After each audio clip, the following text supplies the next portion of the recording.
Hey everyone, Draco Magnius here for another episode of Let's Play Omen Exitio Plague. In the last episode, we came to Plymouth because it seemed like that was the only place to go and that regardless of where we were going to go, we were going to encounter the cult. So we went to Plymouth, we discovered where they were hiding, got knocked out, and while comatose, met Nyarlathotep, the messenger of Azathoth, and our friend, who told us that we were the key to the release of Hostilic, or keeping him locked away forever. But he neglected to mention how exactly we keep Hostilic from being awakened. So, we're gonna try and figure out how to do that. The only way I can think of is just get the fuck out of here and never bump into the cult ever again, but since they're everywhere, they're going to probably find us eventually. Oh damn, 32 experience points? After your conversation with Nyarlathotep, the dream world in which you find yourself starts to gradually regain a semblance of meaning. Although it is just as ill-defined as before, now, at least, you make an educated guess at what direction you take. Now, you feel that you are able to make an actual decision instead of drifting aimlessly around these warped chambers. Well, first things first, I've got fucking enough experience to move the thing forward. So which one am I moving? Agility, medicine, or observation? I mean, I failed an observation check, but there's no guarantee that's going to be the next thing we have to do. But at the same time, it might be. Yeah, let's buff observation. I'm feeling observation. Take the direction that you suppose is forward, take the direction you suppose is backwards. Let's go forwards. Walking is still rather difficult, and you are frequently hit by waves of disorientation and nausea. Nevertheless, you are confident that you are somehow advancing. With no points of reference, however, you have no way of knowing where or what you're heading. You sense something almost more a feeling than a sound. Like movements in sand, spiked shadows materialize in front of you. At first, they look like ugly stains in the darkness, but then their outlines become more defined, horrific long-limbed entities with claws and deformed, eyeless heads. You instinctually run in the opposite direction of the shifting, creeping beasts. As they get closer, the piercing sounds of their snarling fills your ears. Your mind is still receiving distorted signals from your environment, yet your desperation to escape is helping you focus. The beings are beginning to move in front of you with fast, wild bursts of movement. In a way, they suit this place In a way, they suit this place that is no place. You have to find a way out before escape becomes impossible, and you begin to lose your determination. Part of you just wants to give up. It would be so easy now to just give way to oblivion and let you be snatched up deep inside you though. There is still your fear and your anger. Jake Huntington is still there, struggling away inside. Suddenly, you are confronted by another image. This latest apparition has upon her face a smile that leaves you breathless and stops your heart. Helen raises a hand, inviting you to take it in yours. She appears now as she was before the disease, how she was when you first fell in love with her. Your sweet Helen is there, smiling and stretching her pale hand out to you. Could it be that she appeared now to save you? I'm not a fucking idiot. This is clearly some creature that's trying to take advantage. We're in some eldritch landscape and you expect me to believe that Helen, just before the disease happened to come into this eldritch landscape, to try and help me. Is it possible the dead are here? Maybe. But at the exact moment I needed her? No, that's too fucking convenient. I am sorry. I mean, this might be an instance of me using logic when I should be using dream logic, but at the same time, I mean, do we want to risk the fact that maybe this Helen is some eldritch beast that wants to consume me instead of the ones that are chasing me?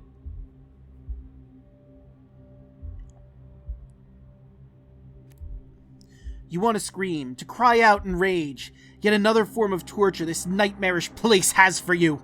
The apparition that beckons you to its side cannot possibly be Helen. She may even, perhaps, be there as bait in some sort of hellish trap. Your renewed efforts push your will to survive and your strength to the very limits in your attempts to escape. The outstretched hand in front of you slowly becomes an obscene clawed stump.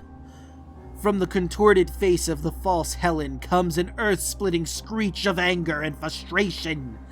You throw a last look at the creature which would feign to be your dead wife. Fucking called it. The figure no longer resembles a human being. Its gaping mouth is pulled back to reveal hundreds of sharp teeth, and now covering its entire head, lined with grotesque black tentacles. This monster is now flanked by other creatures, and it motions them towards you like a general. You start running, but for how long will you be able to run? You fuck-face them? Fight them? I'm sorry, game? Look, if they were humans, maybe I could fight them, but these are some eldritch horrors and I don't even have a fucking gun. Yeah, no, I'll punch the teeth monster in its teeth. I'm sure that'll keep me... I'm sure I won't lose my fucking hand to them. Nah, this is a good idea. Fucking run! You run on with renewed vigor. You're beginning to better understand the structure and nature of this reality.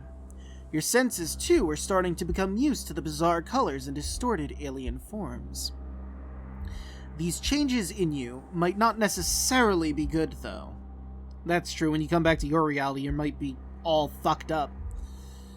I don't know why I decided to go forward instead of back.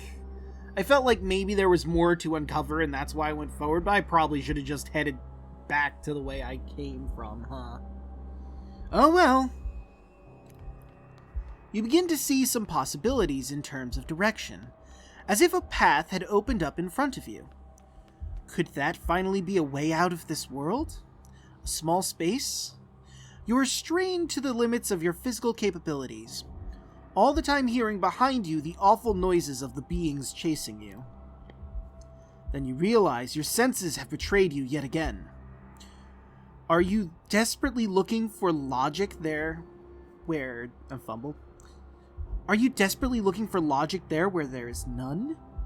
Or is it a new trap laid by this nightmare world? There is no space now.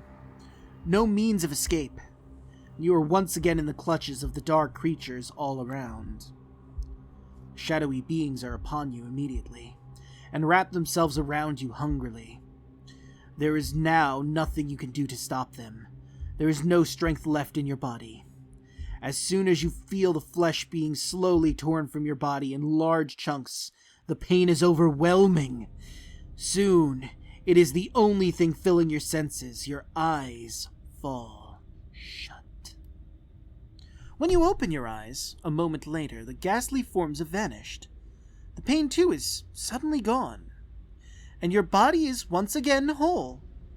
Now, however, you're falling. You are falling through space at a seemingly ever-increasing rate. You speed up and up until you are hurtling along at incredible speed. The nightmare world drops away, falling entirely from your perception, and a dark nothingness rushes towards you. You wake up with a start to find yourself back in your rock-walled cell. The cultist woman has gone. You still feel feverish and sore all over your body, but less so than before. You're panting heavily. You've just experienced the absolute worst of feverish nightmares, yet it seemed also real. Perhaps only certain parts of what happened to you happened in the dream world. It could be that your dream functioned as a kind of portal, but you are quite sure that your encounter with Nyarlathotep and the other beings were actually real. At the entrance of the cell appear 3 cultists, 2 women and a man. One of the women and the man approach you and start pulling off your shirt. The other woman is carrying a sponge and a bowl filled with clear, pungent fluid. I mean, as much as I'd like to get the fuck out of here, it probably makes sense to just let them clean me, I guess. You let them have their way with you, and they quickly remove your shirt, but they do not undress you further. The other woman approaches and starts wiping down your torso with clear liquid in the bowl. She slathers it all over your face, your shoulders, your chest, and your arms. Whatever it is, the substance burns slightly, as if it contained alcohol. It's obvious that you are being prepared for a ritual. After they have stripped you of your shirt, you are left alone with the woman who is continuing the ablution of your body. I will now walk out of here. You will follow me quietly and calmly, or do I have to call for you to be dragged there? While you're considering your options, the woman puts her hand to her mask and raises it slightly. When you see her face by the dim light of the cell, you are utterly thunderstruck. Ayada! What? I saw you drown, lady! Yet you remain firm and impassive. For a few moments, you saw Ayada die, and so seeing her now should be blowing your mind. Perhaps it would have before today, or up until a few hours ago, but not now. Not after the unspeakable things you have just seen. You look at her without speaking. You have known manifold aspects of Nyarlathotep. You've started to look out for the other hidden realities beyond your own. You knew me as Ayada. To others, I have been known as Yolanda. To yet others, I am Madam Yi. Now, you know who I am. I am the Witch of Dreams, servant of Azathoth. I am Yidra. Yidra. I am Yidra. I'm not familiar with Yidra. The reality around you seems to bend and warp. You find yourself in a distorted, disturbing dream world in which you met Nyarlathotep. Only this time, you are definitely awake. Yidra's appearance is no longer that of your shy Polynesian girl. She is now a resplendent goddess. You cannot help but look in awe. Nyarlathotep spoke to you about the god Hastalik, sleeping in chains below this temple, and of his worshippers who want to awaken him and hand over the earth and all of humanity to satisfy his appetite. The summoning of Hastalik would only ruin and sully this world, which rightly belongs to Azathoth. I mean, technically everything belongs to Azathoth, if we're being honest, considering we all were dreamed up by him, so You are paralyzed, stunned. Despite all your recent experiences, you are still shocked by the intrusions from the dream world, or perhaps it's Yidra herself who shocks you so. You can somehow sense her vast hidden power. The time of Azathoth will come, and the earth must be delivered to him, as pure as can be. Hastalik should not be unleashed, and his attempts to defile the earth must be punished. His chains must be tightened, and his prison made even smaller. His every possibility of escape must be taken away, forever. Agreed. You feel something, as if a hand were lightly touching your skin in a loving caress. But there is no hand, and Yidra's hands are lying at her side. Yet you are certain that it is she who is somehow touching you. You take a step backwards at the thrill of her touch. I met you when I was incarnate. It was I who created the fog, who brought you to the island. For some time I have been watching different branches of the cult of Hostilic, and I needed to meet you personally, without outside interference." Her face carries a strange smile, somewhere between malevolent and pleased. Without knowing how, as if she had whispered it in your ear, you become aware that by interference, she means Nyarlathotep. "I know Hostilic is inside you, but I cannot accurately gauge the extent of your contamination. There was a time when we could have joined forces, but perhaps it isn't too late after all. Maybe there's still a chance." You can feel her eyes heavy upon you, searching inside you for something. What is she looking for? "It is here, in this place, that my power is at its zenith. It is here and now that we will sabotage the cult's ritual and destroy both Hostilic and the cult, once and for all. If we join together now, perhaps I can even win over your infection." You are struck by a sudden awareness. She will not make you do it. She will not force you. Whatever her motives, her purpose, and her power, you must decide. Don't mind me. Buffing my stats. Oh wait, I'm only at 50. Never mind, I thought it was higher. I mean, I'm down to join forces with you, Yidra. You haven't really done anything harmful to me so far, and I don't know you from the mythos. I know Nyarlathotep, and I know he's a fucking douchebag. But I agree with you that we need to keep Hostilic from being awakened, so yeah, let's join forces. Helen, Ayata. You close your eyes to focus clearly on these two women, and then you know at once that in this realm there is no need to vocalize your answers. The contact with Yitra's hands become more intense, and suddenly your senses explode as you're flooded with lofty feelings of attraction that go far beyond physical desire. You are drawn closer, and then both swept away, your spirits transmitted elsewhere. You feel the weight of the moon and the stars looming over, but you dare not open your eyes, partly in fear you would somehow get lost in the surrounding madness.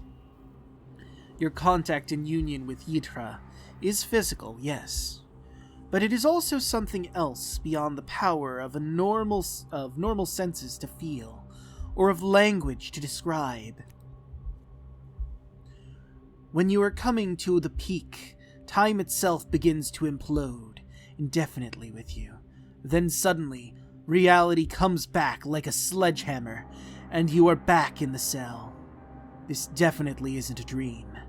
You can smell the damp air and feel the texture of the ground below your feet. She adjusts her mask, and suddenly she is no longer Hydra. The woman who replaced her starts collecting up the bowl and sponge, as if nothing had happened. As if this person had noticed nothing at all. Yitra has been wearing her body as a vessel. Two large cultist men enter the cell, grab you by the arms, and carry you off. Goodbye, Mr. Huntington. You are taken to what must be some kind of holding room, also hewn from the rock, but not for long before you are picked up again and led along a winding, less artificial section of the tunnel. Here, the going is much trickier, because the tunnel is in almost pitch darkness, and it turns illogically at certain points. Nonetheless, after a short time, you are led into the Great Hall, the temple of the cult of Hostilic. As you expected, there are symbols everywhere, drawn or carved on the rock walls, columns, and even on many of the giant head sculptures scattered around the temple. Despite their size, The giant head statues look almost like mistakes or rejects from a sculptor, having hybrid, distorted, and unpleasant features. The temple is a giant acoustic amplifier for the cultists' dissonant chanting. In the center of the temple's huge symmetrical dome, above you is a small circular opening to the sky. Directly and precisely below the opening on the temple floor is a circular pool of water, exactly the same size, in which you can see the reflection of the night sky. I swear to God, if we see Mr. Meyer here, I'm going to be pissed the fuck off, because I bombed that fucking area. In front of the pool, a cultist is waiting for you. You assume from the extra items of expensive-looking cloth that he must be a priest, or at least someone high up in rank, probably the one who is to see the correct observances during the ritual. The man abandons his position and comes towards you. Oh, for fuck's sake, it is Meyer! So, Dr. Huntington, we meet again. The voice and that accent are instantly familiar, from the secret club and from before. Slowly, he lowers his mask, uncovering his face, and confirms your suspicion. It's motherfucking Meyer! I bombed you! And the altar! How are you alive? It was not so long ago that I was asking you to join us. If I recall correctly, you were not especially convinced at the time. You still exist. I almost believed I killed all of you.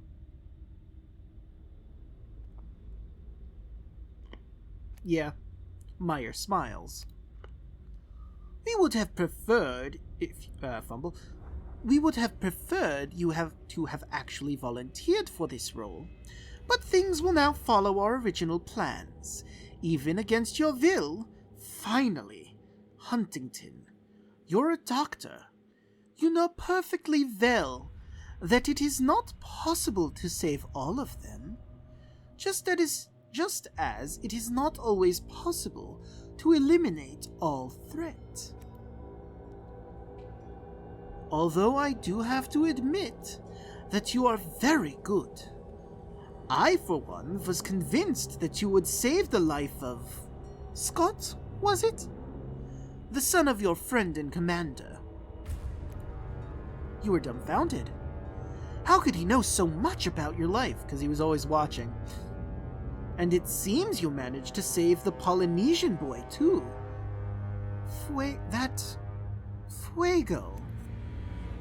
Yes, you did manage to save those two boys from the disease. At least you were actually able to do some good actions along the way.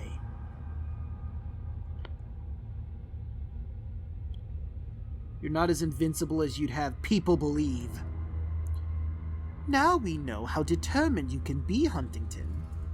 It's just a pity that you have always been a step or two behind us, especially on the really important questions, as at the time of your wife Helen's illness.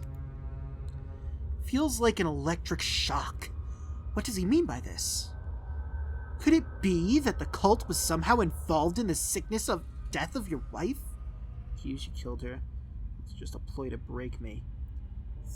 Ooh, speechcraft! Wait. Before I do that, I don't nearly have enough to make the speechcraft max, as much as I absolutely would love to. Son of a bitch! Always one step ahead, always safe. But your certainty will work against you soon. I'm not your only enemy. Meyer laughs heartily. I'm just pissed off I didn't have enough to max out my speechcraft, because that would have been perfect. What a pathetic attempt, Huntington. I'm sorry. What a pathetic attempt, Huntington. Although I greatly admire your tenacity, it's time that you accept defeat. You have a fit of rage, but you're held tightly back by two other cultists. You growl at Meyer. Are you turning against us yet again? How dare you! After accepting money from us to pursue your research to eradicate diseases, such as that which killed your wife. Meyer laughs, then replaces his mask. But don't worry. None of that matters now. It is time. The two men drag you to the center of the chamber, right to the edge of the pool. Your legs give way momentarily. There's something inside. Something seriously malevolent. You feel its vibrations. You can hear its silent calling inside your body. Oh god, it's a tentacle monster. I've seen enough hentai to know where this is going. Oh, now I get it. While the two men push you ever closer to the water, Meyer turns to his companions, and the chanting begins to rise to a crescendo. Then you spot the comet, reflected in the small circle of living liquid in front of you. Don't mind me. Just gonna max this real quick. I'm probably not gonna need it again, but I wanted to max it, damn it. You muster all your remaining strength and swing your arms back in a jerking motion. The motion contained enough momentum to unbalance the two cultists holding you. You waste no time and knee one? Okay, that's a typo. But regardless, you waste no time and knee one of them in the face before he has a chance to stand up. Many others are upon you now. They grab and push you violently towards the pool. The comet is now completely filling the disc. Then, Meyer approaches and turns your head to face his. You are face to face with the eerie smile of the ritual mask. Goodbye, Mr. Huntington! Meyer pushes your head into the water. You're unable to breathe. The water rapidly fills your mouth, throat, and lungs. You can feel it suffocating you, organ by organ, as if the water were a sentient entity moving inside you, looking for something. You can see the flare of the comet underwater, and you become aware of the immense and powerful energies swirling slowly around the pool.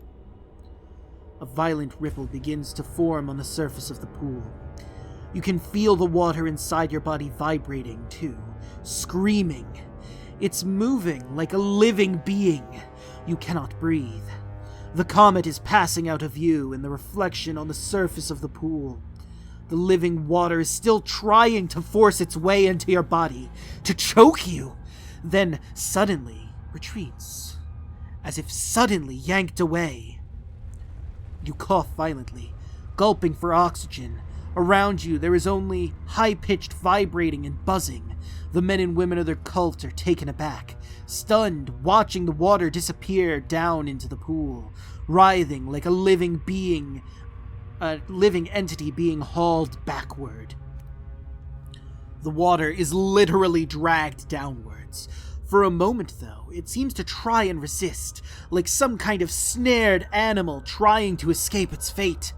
It seems to be trying to cling to the edges of the pool, and even to you. Meyer steps back and glares at you from behind his stone mask. How is it possible? You've beaten the disease! You've beaten Hostilic! You take full advantage of his astonishment, and thanks to a surge of anger, you find the strength to get a hold of him and push him towards you. To his surprise, he has no time to react. He loses his balance and tumbles headlong into the now emptied pool. His shout resounds for a long time, before ending abruptly with the faint sound of crunching bones as his body hits the bottom of the pit. Hopefully you stay dead this time! For a moment, your mind is filled with vivid images. It is Hostilic, desperately trying to hold on to you in some way, but he is failing. You hear his voice resounding inside your skull. Although it is impossible for you to understand the exact meaning of his cries, the gist of it is clear to you. The god is screaming furious curses with all his dwindling might. Your union with Yidra has accomplished its purpose. Your contact with the goddess has healed you, cured you of Hostilic's infection. finally freed from all traces of his dark contamination. You have lost the role of catalyst to the ritual, and broken the delicate alchemical balance which would have made it effective. Rather than being released, Hastalik has been banished back to the depths of the ocean, perhaps for perpetuity. A large outcrop of rock cleaves off and comes crashing down onto the temple floor, and it is followed by more small boulders. Without Hastalik's power, the temple is weakening. You see some of the cultists head towards the precise point in the shadows, an opening. It has to be the only way out. That hellish, narrow tunnel from whence you entered this nightmarish realm.